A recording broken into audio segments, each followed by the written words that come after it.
Hey everyone, this is Heather Havenwood, and welcome to another edition of Like a Boss, Insights with Influencers, Entrepreneurs, and Badasses like you. Woo!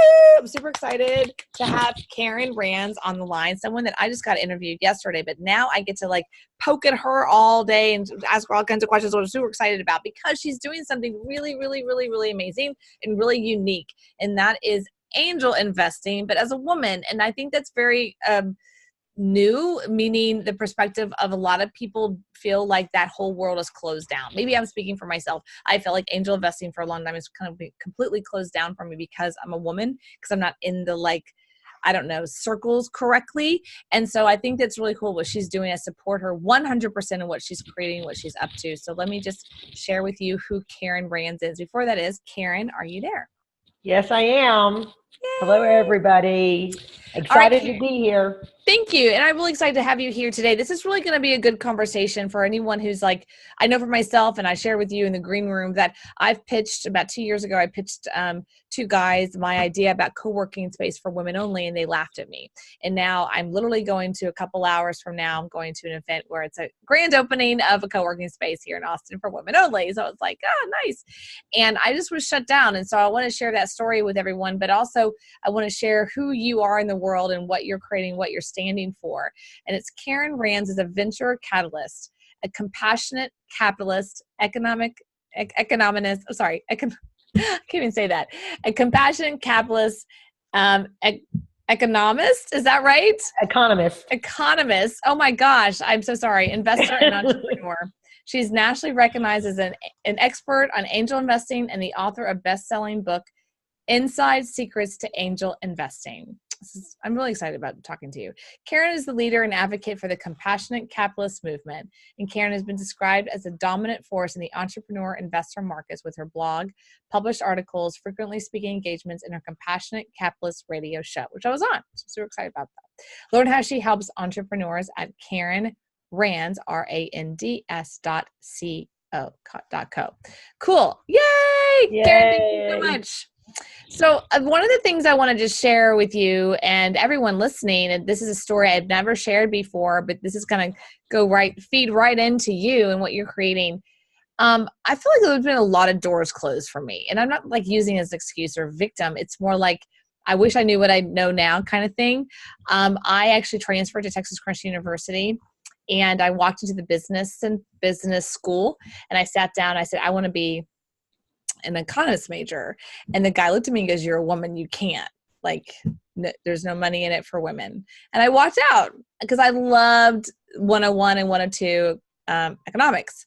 And looking back, I listened to some dude, and I walked away. But I did it again 2 years ago when I sat down with two people, shared my idea. I had the entire spread of my idea of creating the Haven co-working space for women.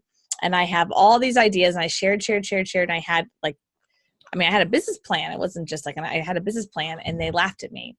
And again, I shrunk down, and 2 years later, here I am talking to you on the eve of me going to a co-working space for women only in Austin. So I'm not alone in that. It's a little vulnerable of me to share that, but I think that happens a lot. And I feel that men specifically have this they hold the keys or something to that whole world, finance and angel investing. And I'm just excited that you're someone who's in that movement and standing for anyone and everyone to get in that world. So I'm just excited that you're here. Yes. And I guess the irony may not be the right word for that, but I'm struck by, after our talk yesterday, and given your whole thing of not asking permission of men and all of that so recently I know that you experienced that. And so can you imagine, given how strong of a conviction you have that women can come to the market on their own terms and do what they want to do. I know. You're affected with that. Imagine what all the other women that have wonderful ideas of going to market and bringing innovation to the market, what they encounter, and they don't have the benefit of of the confidence and the training, the mental and, training that you've done for yourself that you also share with other people. I know. I agree with you. And I was just interviewed yesterday about being unapologetically fierce in my next book. But I'm affected by it too. That's why I'm so advocate of it, because I think that there was a piece of me that just shrunk down. It's like, I guess that's not going to work. I'll be fierce in other places where I feel like I'm allowed to be whatnot. You know what I mean? So it is something that my sister and I have sat down so many times with amazing things that we want to bring to market. And she has the background, so do I, but we don't come from rich parents. We don't have access to the elite of Hollywood or San Francisco. We don't have access to that, and I feel like we're kind of in a place where, and that we are, I don't know, overlooked. I mean, I literally made phone calls and sat down with two men, different men, different times, sat down, created a plan, pitched it, and they laughed at me. And they said, no, that co-working for women's not going to work. That was 2 years ago. Yeah. So I guess I'm wrong. You know what I mean? I guess I'm wrong. And I just wish there was someone like you at that time to say, hey, here's new doors. Yeah. Let's walk into some new doors and see if this idea is valuable. I'm always about feedback, and like, maybe the idea isn't right. And so I just sharing that story because I'm really an advocate for what you do. So let's dive into what you do. So one of the things that I have done for a long time with, I ran an angel investor group in Atlanta, and we did pitch events and companies would pitch. But there's what you've just described is something that is common to a lot of entrepreneurs, male and female entrepreneurs. And that is that confidence. They've got this baby that they want. If you call your baby ugly, then you get all hurt by it, right? And so there's this thing that we think about money, and it's you have to. I have a coaching program where I teach people how to entrepreneurs how to get over the fear of asking for money, so that they'll approach it the same way because they would approach sales. So one of the examples I often use is when somebody was selling a software package to hospitals, and they had an opportunity to pitch to 40 hospital administrators. And they knew that this software product would solve the problems, that their research has said that this is going to solve the problems, they're going to make money, it's going to make the hospital more efficient, blah, blah, blah, blah, blah. And if at the end of that pitch, if nobody asked them any questions, or if they would go, well, what did I do wrong in my delivery of that and conveying the value proposition? Because I know that they would benefit from this. But unfortunately, what happens with entrepreneurs a lot of times, they'll either go to the core, like what you did, that my idea is just wrong, and they believe them, or they'll go to a place where they say, oh, they don't know what they're talking about. They weren't really investors, right? And so there's this sort of inexact science of how you go through the process of being in a beauty contest, that is what you are when you're pitching to investors, right? Because if they're truly an angel investor, not just somebody with money. Sometimes people go to people that they know do real estate investing, or they go to people that they know are private equity funds or hedge fund managers or something like that. They know that they're in the money space, but they're not a fit for the type of company or stage or things that entrepreneur is doing. And so they translate what they do as negative on what it is that they do, where they just were the wrong audience. But then there's also the idea that the investor doesn't know what they're talking about, and they don't intrinsically look at how they need to do better to approach the way we do sales. When we approach sales, everybody's heard of the sales funnel, the 80-20 rule, right? And so I turned it and figured out with all the companies that I've helped over the years raise capital through our investor events and investor relations programs, and understanding the funnel. And so when you first have a conversation with an investor, there's a whole lot that you don't know about what it is that they would invest in, or even if its timing is good for them, particularly at a very early stage. So the funnel is, how many investors do you have to expose your opportunity to get to the ones that I call them sweethearts that you're going to spend time with, explaining, answering questions and things like that, because they find it interesting and they're just trying to understand if it will really work or not, if it fits for them, to the ones that actually stroke a check. And so I call it the Cougar theory of private equity, just because it sounds more impressive, than Karen Rands' theory of private equity. That's pretty impressive. So basically you're taking the model of sales funnel and putting that on top of entrepreneurship. Yeah. And it gets where then the no's aren't as personal, because it's a process you have to go through. And as you get better at it, answering questions differently, tweaking things differently, you accelerate the process of attracting capital. And the first money in is always the hardest money. And so it gets easier as you get through it, because quite frankly, when you're dealing with people that have never met you before, right? If you're doing something where you're out there trying to pitch to investors, then there's the idea, but then there's also the trust factor. And so part of the trust factor is, can you raise all the money that you're looking for? Right. And so if you're going to be first money in, I don't want to put my first money in if I don't think they can go the distance. If they have what it takes, right? They can handle the no's.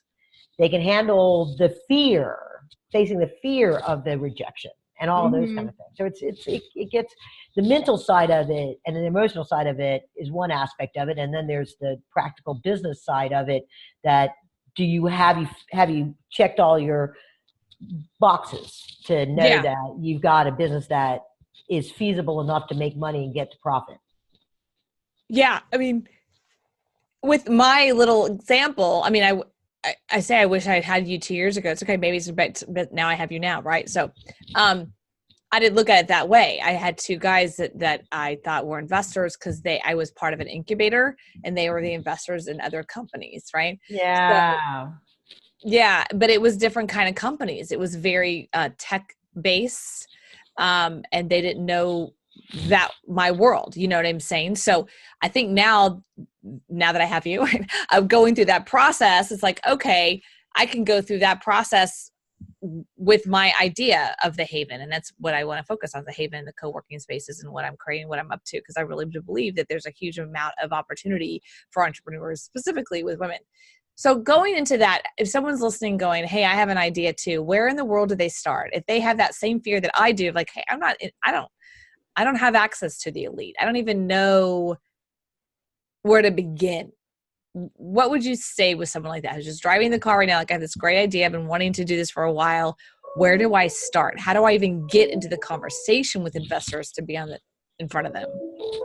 Sorry, I hope it's not gonna. No worries. Can you hear that? No, it's okay. Okay, all right then. We're good. Sorry. So where would someone start? Well, the very first thing you have to do when you have an idea is flush it out, right? So incubators and accelerators oftentimes are good for something like that, because they will help you validate your authentic customer, as they call it. That's the kind of the hot term, is, who's going to want to buy it, and how do you know that they really want to buy it? A lot of times entrepreneurs will just ask people, hey, do you think this is a good idea? Would you want to buy it? And they're not going to say no. They're going to say yes, because that's what people do, because they haven't actually had to buy it, right? And so one thing, the internet is a beautiful way to validate ideas to a certain degree. So you can throw up a page, capture the SEO of people looking for something, and just capture at the very raw how many people are searching for what I have an idea for. That's like just really basics, right? And then the second thing is, you're throwing up, I tell people when they write a business plan, people often think business plans are passe. They don't need a business plan. All they need is an executive summary and a pitch deck. Maybe, but, and for certain types of investors that are just throwing money on the wall and they're just kind of spread it all around to see what works, that's all they want. But people that, when you get beyond that and you get beyond those kind of folks, to people that are regular business type investors, or people that are business people that want to invest in something that has a big upside potential, they want to kind of know a little bit more about what it is that you're doing. And at the very least, when you get started, you need to have a business plan that is something becomes your roadmap for your team to follow, where they're following you and your direction and your vision. So I always tell people there's 3 business plans that you have to have. You have to have the one that is just the basic one that's, you might consider an executive summary. It's a couple pages of just fleshing out, are you going to make enough money in this that it's worth your time and effort compared to what you do now? Okay. Okay. So number one is it worth your effort business plan? Right. Okay. What's number two? Number two is the roadmap of your research. And so it's maybe 10 pages with addendums. This is my market research. This is how, all the various things you got to flesh out to actually be in business, right? So it's sort of the roadmap so that when an investor starts to do due diligence, they're not going to read the whole thing. Right. They're going to look for specific things that are their hot spots that they found. The deals that have failed, that they didn't make money on, this was a weakness that company had. So I'm going to look at this company to see if they have figured that out, or at least know that they need to figure it out. Sometimes you may not have all the answers, but you have to know how you're going to get the answers. Well, I'm going to hire this company or this advisor that's going to help me get those answers when I'm at that point. I know I don't know the answers. Okay, I know I don't know, right? And then, so those are your. Then the other one is the wish list of, well, because sometimes investors don't want you to boil the ocean, they call it, right? And you've got all these ideas, and then when I do this, I'm going to do this, and then I'm going to do that, and then I'm going to go do this, and then I'm going to expand it this way. And so this is the stuff that you write on the bedside table that says, oh, when I get this done, I'm going to do this part of it. I'm going to spin off into this, and I'm going to do these things. And these are all your ideas that you're capturing that can be spawned from your original business plan. That is the one that will attract capital and make money to enable the rest of it. And then you slowly bring those in. And if you get into a conversation with an investor, say, well, what do you do after this? What's your 5-year vision? Then you go, oh, well, I'm thinking about these things, Right. But you don't put them into the original concept because it's too much. They'll think you're trying. So how do you get in front of investors? That's my question. How do you get, once you have these business plans, how do you get in front of investors? Okay. Well, there's, the big part of it is the who do you know. Have you ever been in a multi-level? They always take you through this process of who do you know, right? And they say, don't judge them by what you think they could or couldn't or wouldn't do. So it's not the decision. Because when you're at the very, very beginning in what they call the friends and family round, right? Yeah. They always talk about that. And investors say friends, family, and fools. Well, because the reason why they say friends, family, and fools is because most of the time, that is the riskiest money because there's so much you don't know because you haven't actually started your business. You have theories and assumptions that are well researched, but until you're in it, you don't know it. And you don't know it, right?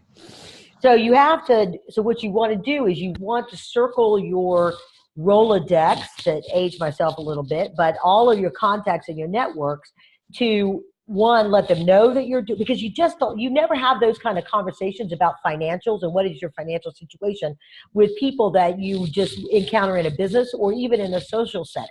You just don't know. So you have to come up, the whole reason why you actually really do an elevator pitch, and I have a formula for how we do an elevator pitch, but it becomes a conversation so that you can engage whether this person is a candidate for something to have a more serious conversation with. Because they either might know people or they might be that person. And so the first step is to really flesh out your personal network of who knows you, because you want to, one, see they might have some of that seed money to get started, or two, might be a doorway into somebody else so they become a cheerleader for you in knowing what you're doing. So when they meet somebody, they're scouting, if you will, for prospects to be an investor. And part of what you want to do, the reason why you need to raise a friends and family round, say you're raising $500,000 to kind of get to that next level, is because that stranger investor that's never met you before, they look at that first money, even if it's only 50 or 100 grand out of your 500 that you're trying to raise. They look at that for two reasons for validation. That if you, as an entrepreneur, male or women, we'll get into the male and women side of it as well too, I guess. But if you as an entrepreneur aren't willing to go to the people that you know to ask them if they want to invest in your business, then you aren't 100% confident that you're going to be successful. Because if the example I use is that if you were told, if you knew 100% there is gold down the street in that yard, and you needed 2 people to go help you dig it up, would you go to a stranger on the street and ask them if they had a shovel? No, you'd go to somebody you know and say, hey man, grab a shovel, there's gold down the street, let's go get it. Right? You know, and so you're lacking a certain amount of faith in what the success of what you're going to do. And the second thing is, otherwise, they know something about you that that stranger investor doesn't know. And there's some credibility, some ethical thing, some work ethic, something in your background that would make them not want to put their money at risk with you. Because if you're credible and you are one of those people that get things done and you will work whatever, and you also are very conscious of the fact that this person has trusted you, then they're going to want to trust you too. It's a validation statement as well. So a lot of times people, because of their discomfort in asking for money, because, oh, I don't want people to think I need money, right? Or I don't want to, whatever. They make these excuses as to the reason why they don't want to ask them. They want to ask a stranger that already gets business, right? And so you got to do both, because it takes longer to make a decision process with that person that'll write a bigger check. The person that is a friend and family may only write a $10,000 check, where a regular angel investor might write a $25,000 or $50,000 check. Yeah. And so it takes longer for them to make that $50,000 decision than it does for maybe somebody that trusts you and knows you to make a $10,000 decision. And then there's all kinds of methods to having them invest that becomes less painful, and stuff that you can do to mitigate the risk and all of that as well. So let's talk about gender and your experience with men and women versus women in this process. Okay, so you have to understand from the get-go, right? If we talk about systemic issues with women in the workforce, in the world of entrepreneurs, in college, everything, right? Just like what you did. Yeah. We represent over 50% of the population, particularly in the population itself. I'm not exactly sure what the number is when it comes to the workforce, but we just, experienced equal pay day or whatever it was, right? We still only make 80%. Yeah, there's a huge gap still in between that. And that's just on pay for the same job. When you get into the ethnic groups of women, it's even less. It's even less, right? And there is something with that also. And I would love to see the research, but in experience, like single women versus married women, there's a whole nother gap there too. I have had friends in the corporate world say to me that they've lied pretty much that they say they're married with kids when they're not, because they know they'll get more money, because they found out they're their counterpart male because they're married with kids and they have a mortgage. For some reason, the hiring manager gives them more money versus a single girl. I think that's interesting. It's like, really? So I'd love to see the data on that. I have no idea the truth of the data on that. That's just but yeah, so that's part of it. So, if you think about, so we haven't had as many women entrepreneurs because of the confidence factor that we've talked about. Right. And going into fields that typically lead to entrepreneurs, tech fields, right? STEM or STEAM, depending on which acronym you use.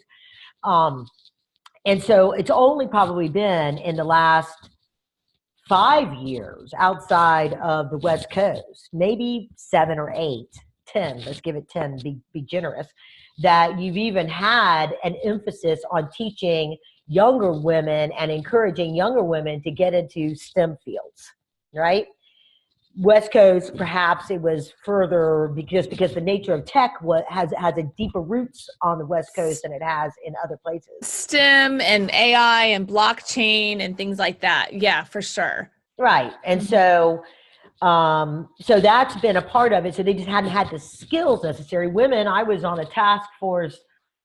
Gosh, it must have been 3 years ago. It was the last year of the Obama administration, and they had some economic development money, and they were trying to figure out why there weren't more women entrepreneurs. And there was this think tank out of Washington that had come to Atlanta, and I was on a panel roundtable type of a thing. And our mayor had put $1 million towards developing an incubator specifically for women entrepreneurs. And they came, and it was all these women, and they found, and the study, I have the study upstairs, the study was really fascinating because majority of women go into lifestyle businesses.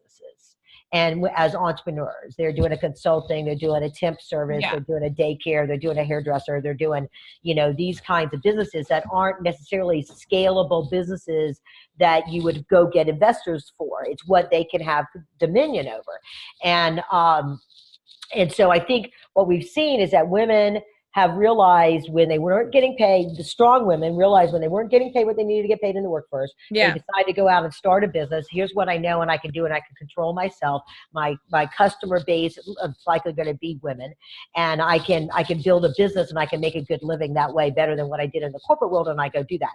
And so you have to step back and say, well, if we want to cultivate women entrepreneurs, they have to be coming out of these entrepreneur programs in colleges that are being developed. They have to be in science and technology and engineering and things like that. They have to be in these areas that are the typical larger scalable businesses.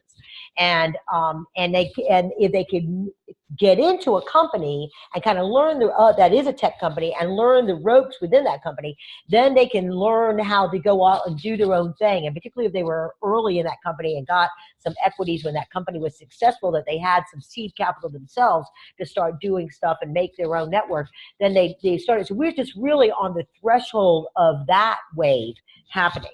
And there was an article that was in Forbes magazine yesterday that I thought was really perfect to kind of illustrate, this thing. So there's been an organization that's been around for a long time that was called, now I'm going to lose anyway, it was a developer organization that had been developing women entrepreneurs for 30 years, for 20 years. What is it called? Yeah, I've never heard of it. What is it? Yeah, it was,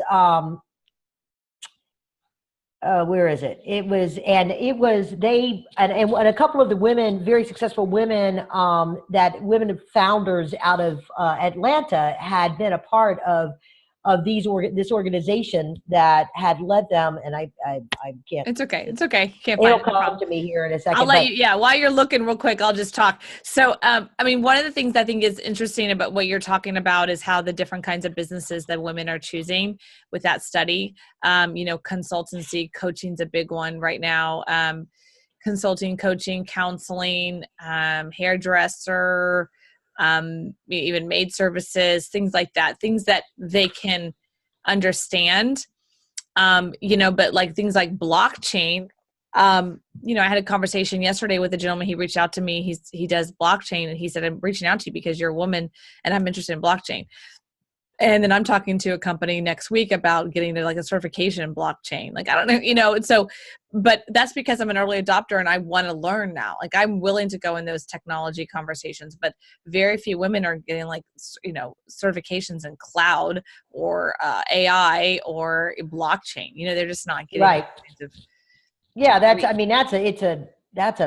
blockchain is something that's hard for a lot of people to wrap their heads around. So if you could be an early leader in that and establish your expertise and lead the way, then that's huge. So that group was Springboard. Springboard was the organization. You've never heard of Springboard? No. And so it was a national CEO cultivating organization for women, and Jane Lyman out of Atlanta, that was one of our early security tech people. That was VC backed. She had gotten her a lot of her support and coaching and development through them, and so that was a long time ago. And for the longest time, the only women angel investor group was Golden Seeds. Right now, they're sort of a national chain, if you will, of angel clubs, but they're very few and far between. It pops up now and then on my feed of new angel groups that are getting started that are women centric, where they support each other and making their decisions. They may or may not invest direct only in women businesses because there's just simply not enough. So this article was about how last year of the unicorn thing, 6% of the companies that were unicorns were female led. It jumped to 27% this year, okay, of the unicorn companies. And which, but we go back to how many women are in the working population, right? And so, you can see there's this big discrepancy, right? And only product of that, right? I mean, I'm a product of that right now. I mean, even in this conversation, I'm still kind of going, okay, how do I tap into that world? How do I tap into that world? How do I not be a number? How do I not be a statistic to say, I have an idea. How do I get in front of investors as a woman? Where are the doors that I knock? I think that's the big, I don't know, that's just the big question I have still. So let's go back to your co-working idea. Yeah. Okay. So with the co-working idea, it would be, it would be, so who's who's going to get it? Well, first of all, men might come in the follow-on end of it because they already see that you've been able to raise a certain amount of money. So It's going to be your major women that are power brokers in your community that are going to get it and they may or may not be angel investors, right? But they may understand the opportunity if they're business leaders in your community. If they could be somebody that, say, owns a non-traditional business. We have one really successful woman entrepreneur here that owned a loading truck business, right? You know what I mean? Stuff like that. So they may not be, but they would get the women connection. They would get the need for that. Because then you show statistics of the amount of women entrepreneurs in your community who would use this and all this kind of stuff. And you work through the relationship and figure out how to structure it that they will understand. And so people that are not in your that are normal angel investors, people in the business of investing, because nobody's just got money sitting aside waiting to put into a private company. You know what I mean? They don't have money underneath their mattress or in a cookie jar, right? All their money is always invested in something already.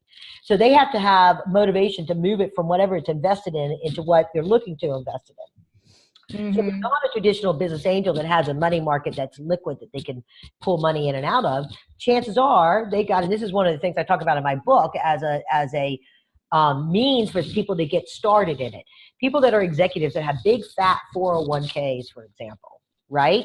They might have run an own company, or if they had their own business, they have a self-directed Roth IRA. Right. They've already done that. And they're investing in real estate out of that because that's a natural, normal way you learn how to invest in real estate. Well, you could do the same thing in investing in private companies with that. And so if they go and they take it, and then so what you do is you show it, here's my cash flow. Here's what I'm going to do. If you're one of those people that doesn't want to wait 10 years, I don't know where this is going to go. I want to open up more than one company. Eventually we might go public. But if you don't want to be around for that full ride to go all the way and wait 7 years for this magical thing to happen where you're going to get your liquidity back out of it, let's do something that I call it royalty financing or revenue financing. And so they give you the money. You have a commitment. It's almost like a loan on your balance sheet, but they give you the money until at a certain point of profitability, you start paying a percentage of your revenues back to them until a multiple, typically 4x of the money, goes back to them. And guess what? It's incentive, because if they believe that there's an opportunity for what you were talking about, that you're going to make the money, you got a team that knows how to make the money and doing something like this, and you are the powerhouse that you are to be able to advertise it, promote it, and get it out there, then they're going to get 4x their money back tax-free. He wouldn't want to do that. Right. Wow, that's pretty hot. That's in your book? Yeah. So her book is Inside Secrets to Angel Investing by Karen Rands. And where can they find it? It's on Amazon, or you could go to you can order it from any of the other places that you normally get books from. So is your book really designed for someone like myself to create the process, or is it someone who's wanting to be an angel investor? It's really for somebody who wants to get started as an angel investor, to learn how to do this. Now, I've had people that have entrepreneurs that have bought it because they wanted to learn how investors thought, and they learned some incredible stuff that they had no idea, that they wish they had known before they started their business. I had one lady that flew in from California to meet with me, and she had this really pretty cool software program, and she had one investor that gave her a bunch of money. but she didn't structure her terms very well. So when he didn't come around for the rest of the money he was committed to giving to her, she didn't have a way to exit him out of the deal. And she didn't know. And then she was hogtied and couldn't go and get investors from other places because she had committed too much equity to him, even though he hadn't followed through on the rest of it. And, so she gave too much equity away, right? So that she couldn't get other rounds. Interesting. So through your book, The Inside Secrets of Angel Investing, someone can make sure that doesn't happen. Yeah. And there's a portal that, due diligence, there's a portal that is offered when you buy it. It's like the best deal out there because there's a lot of information in the portal. Oh, really? Okay. And you get password access to it with the code that's in the book. And there's due diligence, sample term sheets. There's a checklist that you invite. There's a spreadsheet where you calculate a formula for risk assessment on a deal that you might look at. There's the investor questionnaire or the entrepreneur questionnaire that you would ask entrepreneurs when you go to the follow-up meeting. If they didn't answer it in the business plan, there's all kinds of information that I make available so that there's a roadmap, some tools for new investors to learn how to invest in entrepreneurs. I thought when crowdfunding became all the craze that there would be all these people out there wanting to figure out how to invest in private companies, and there are. But the term angel investor seems to be somewhat foreign to a whole lot of the people out there that are doing those kind of investments. And unfortunately, there wasn't a better way, I could put 100 words into my title, but nobody would still search on it. So, I'm out here doing these kind of messages to spread the word. And I am working on a companion version for entrepreneurs to understand the roadmap, like what you've gone through and you've been asking about. Interesting. Yeah. Okay. So the roadmap. And so you're focused. So Insider Secrets to Angel Investing is really geared towards people that want to do angel investing, but at the same time, it's probably looking at the different equities, different ways to buy in. So a person like myself who wants to find an angel investor should read the book as well, because you have to understand both sides of the fence, right? That's really awesome. I love that. Cool. So what's next for you? What are you creating now? What's up? What are you up to? Where are you going? How can people connect and go, what's next? Okay. Well, you have an organization and you have, so I have, they can, KarenRands.co, which you said, all of my social media is on there. I also have, what I call the Compassionate Capitalist Coffee Break. I love that. That's cool. Where's that?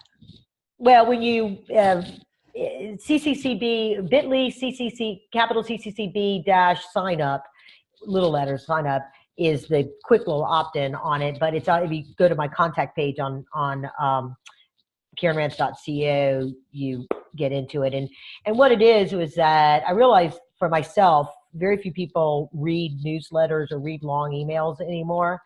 And so the thing that I thought people might be willing to do if they had a value is I would record these 1 to 2 minute videos answering a question that's been posed to me, or a concept or a thought of the day for investors and entrepreneurs.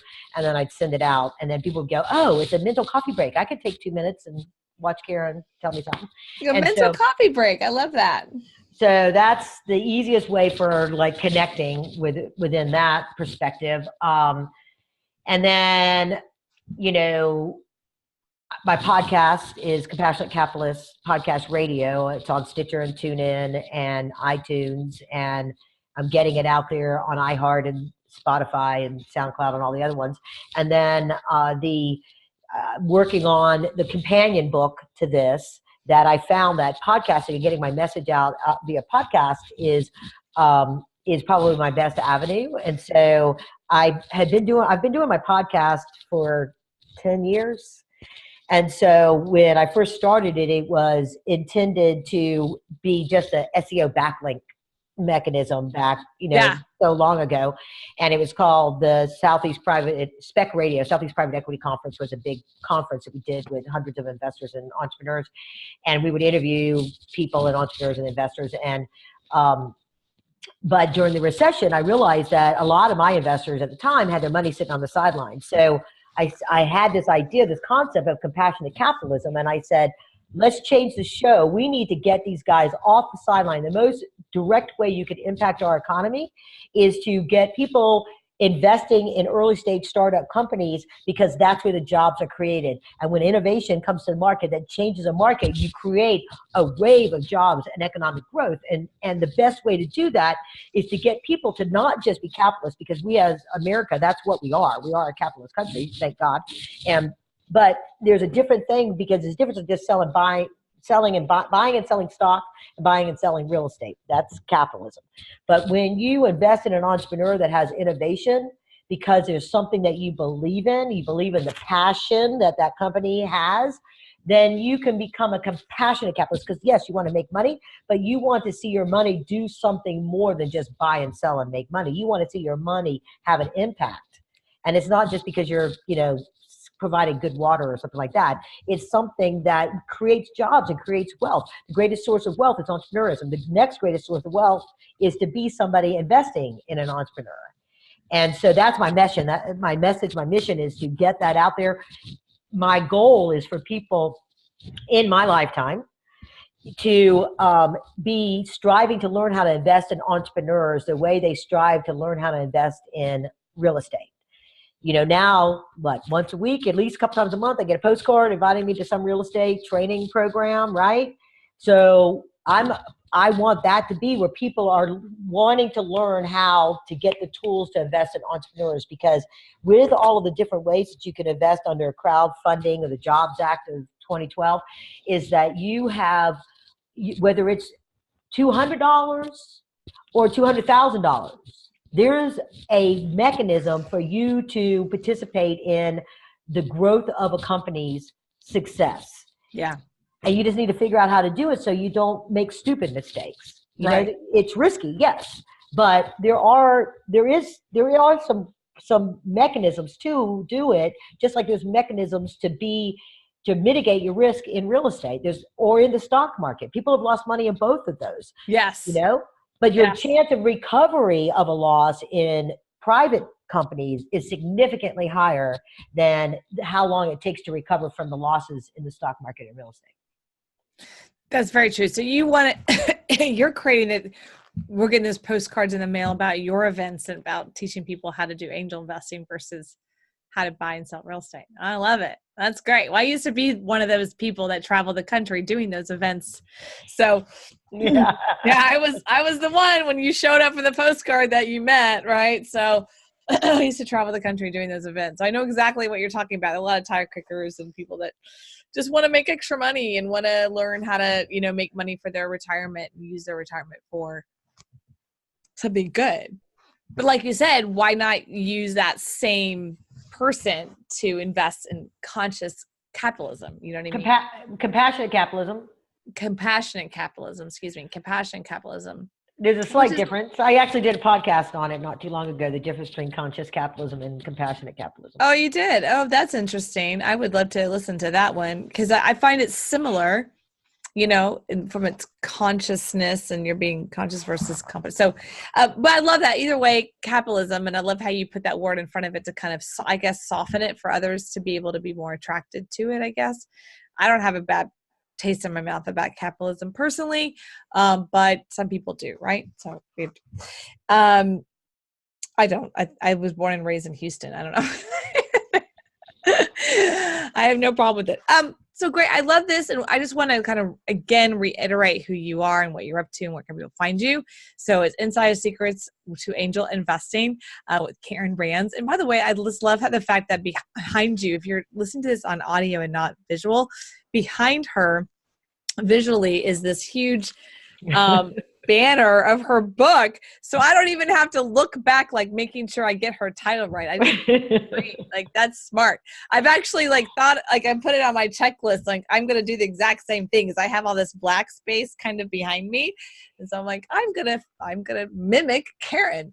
Well, you look good. You look good with your black space. I was thinking about that myself. So.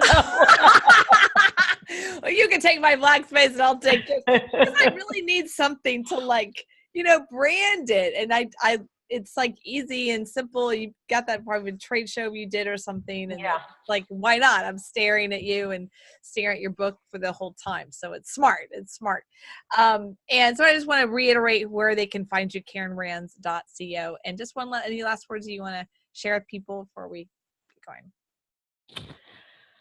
I would say my main thing is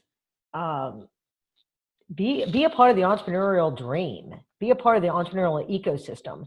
And you don't have to quit a good paying job that you like that provides benefits to your family, that lets you leave the office at 5 o'clock on a Friday, and all those kind of things that so many of, there's millions of accredited investors based off of a W-2 in the United States that have never invested in a private company.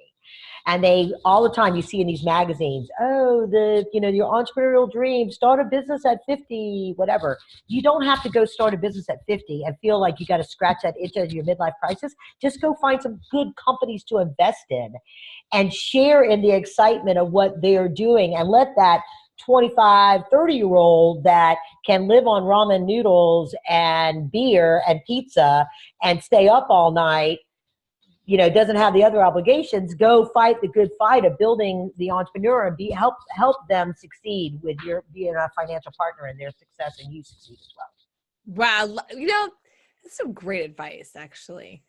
Like, just, why not be a part of the community in a way, giving something and seeing it grow and being more of a mentor and whatnot, and being a part of the process versus feeling you have to start your own thing. I just love that. One of my favorite shows ever. I don't know if you watch this. Do you watch The Prophet at all? I have watched The Prophet. It is an interesting show. It's great. I love that show. I'm kind of addicted. Me and my sister are addicted. Shark Tank is great too, but I like The Prophet because these businesses are already going. They got started, and now like all the trouble, the drama, and the troubles, and the real stuff happens, so he's like diving into like looking at the abyss, behind the closed curtain. So that's what he does. He just like, I'm going to put my money into this business because I believe in what you're doing, what you're creating, and I'm going to help you go to the next level. And we all know he can probably start his own furniture business or whatever. The last one I just saw was furniture business, but he's like, I'd rather invest into a company that's been around 25 years and help them go to the next level for the next generation. That was the last one I saw. So anyway, I love that advice. Very good advice, Karen. Seriously, honestly, I love that. And we can find Karen Rands at Karen Rands, RANDS.co. Karen, thank you so much for being here. I really appreciate it. This is again Heather Haven with Like a Boss. You can find us on iTunes, iHeart, Spotify, Roku, and all the other places you listen to podcasts. Again, this is Heather Havenwood. Check me out at heatherhavenwood.com. Thank you. You're welcome.